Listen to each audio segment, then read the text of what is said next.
तो Naruto universe में Uzumaki clan के लोग बहुत ज़्यादा पावरफुल होते हैं, जैसे कि नागाटो, नारुतो और भी बहुत सारे। लेकिन आखिर इन सब में स्ट्रॉन्गेस्ट कौन सा है? हमारा नारुतो या फिर कोई और भी हो सकता है? तो हाँ, आज वीडियो में बात करना है नारुतो यूनिवर्स के सबसे ज़्यादा स्ट्रॉन्गेस्ट उज़ुमाकीज। टॉप 5 बोल दो, क्योंकि ज़्यादा कुछ उज़ुमाकी दिखाई नहीं गए हैं। तो बिना किसी के लेट्स गेट स्टार्टेड।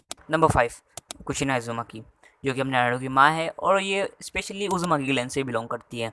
इसकी वजह से इसके पास इन्विंसिबल चक्रा है, और ऊपर से ये 9 टेल्स की जिंजुरी की है, और इसको 9 टेल्स को कंट्रोल करना भी बहुत आसानी से आता था, सीखा तो था इसने।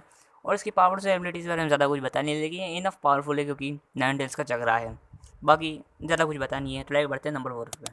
तो नंबर 4 पे आता है हमारा अस्सी ऑलमाइटी टुस्सी, यानी कि पेन या फिर नागाटो उज़ुमाकी।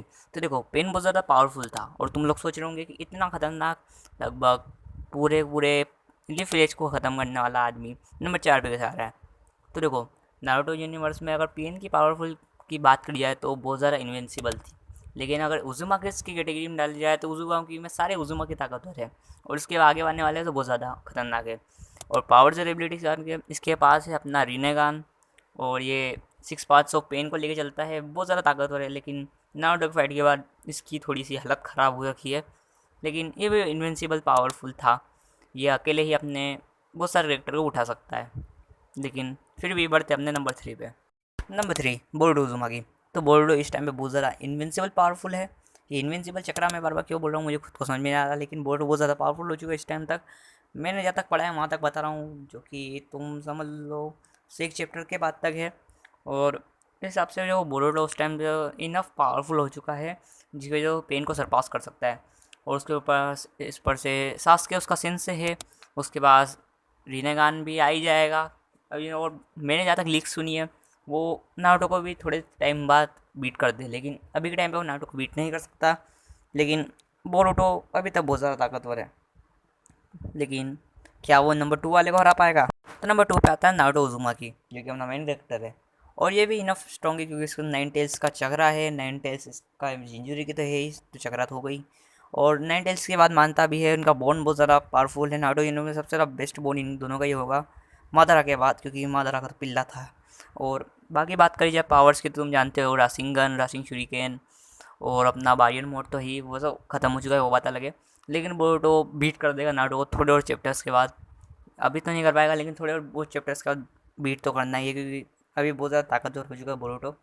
तो बढ़ते नंबर 1 पे, जो कि नारुतो सिर्फ ताकतवर है, और 99% लोग उसको नहीं जानते होंगे। नंबर 1 पे आता है अशिना उज़ुमाकी। तुम लोग नहीं जानते होंगे, लेकिन ये सेंजू क्लेन जिस टाइम पे था, जहाँ पे अपना हाशिरामा और मदारा रहते थे, उस टाइम पे ये उज़ुमाकी क्लेन को चलाता था, पूरा उज़ुमाकी क्लेन का लीडर था। और इसकी पावर्स इतनी खतरनाक थी कि हाशिरामा सेंजू ने अपनी लड़ाई हो ही नहीं होए, मतलब पावर्स के मामले में अगर लड़ी बड़ी कुछ हो जाए, तो अपनी फ्रेंडशिप की वजह से नारुतो का उज़ुमाकी क्लैन इसकी मदद कर दे, मतलब इतना ताकतवर था। और ये अकेले उस टाइम पे लोग कहते थे कि ये हाशिरामा और मादरा मिलके भी इसको हरा नहीं सकते। ये बोलते थे, मुझे नहीं पता हरा सकते कि नहीं हरा सकते, कुछ फैन थ्योरीज बोलती है। लेकिन मेरे हिसाब से तो मिला के नहीं हार पाएंगे, लेकिन इनफ स्ट्रॉन्ग है कि ये दोनों को थोड़ी देर तक तो रोक पाए और अच्छी खासी लड़ी दे दे। और ये इतना स्ट्रॉन्ग तो अकेले है कि मादरा को तो ये उस टाइम पे प्राइम टाइम पे हरा देता, या फिर नहीं हरा पाया, मुझे नहीं पता, क्योंकि थ्योरीज तो ये बोलती है, और मैं तो थ्योरीज का कीड़ा हूँ। हाँ, मतलब कुछ भी बोल लो, लेकिन ये इनफ स्ट्रॉन्ग था, जिसकी वजह से तुम भी सोच लोगे हाशिरामा सेंजू किस से अपनी दोस्ती बढ़ाना चाहेगा। लेकिन उज़ुमाकी क्लैन को ये बचा नहीं पाया था, क्योंकि सब लोगों ने मिलकर मज़े ले लिए थे उज़ुमाकी क्लैन के। लेकिन अगर तुम्हें जानना है कि उज़ुमाकी क्लैन कैसे डिस्ट्रॉय हो गया, तो मुझे ज़रूर से कमेंट करके बताना। अगली वीडियो इसी पे बनाऊंगा मैं। तो बिना किसी देरी के बाय बाय। क्या इंट्रो बोल रहा हूँ मैं, वाह। तो बिना किसी देरी के सायोनारा। तो देखो, ये वीडियो लगभग 1 महीने बाद आ रही है, या फिर मैं 1 महीने बाद आ रहा हूँ, क्योंकि कुछ प्रॉब्लम्स की वजह से मैं 1 महीने तक वीडियो नहीं डाल पाया हूँ। लेकिन अब मैं पक्का कंसिस्टेंट रहूँगा, भले कुछ भी हो जाए। रीज़न मैं कभी और बता दूंगा, या फिर कुछ लाइव स्ट्रीम वाइव स्ट्रीम करूँगा तब बता दूंगा। तो अभी के लिए तो मैं कंसिस्टेंट रहने का बहुत ज़्यादा ट्राई करूँगा। लेकिन तुम भी सपोर्ट दिखाया करो। अभी सिर्फ मेरे पास 5 सब्सक्राइबर्स है, जो कि मेरे लिए बहुत है, लेकिन बाकी भी तुम देख लो, क्योंकि मुझे डीमन स्लेयर की मूवी देखने जानी है। अगर मेरे 5 के हो जाएंगे ज़रूर से जाऊँगा, उससे कम होंगे तो भी जाऊँगा, लेकिन 5 के होने ही चाहिए। तो बाय बाय।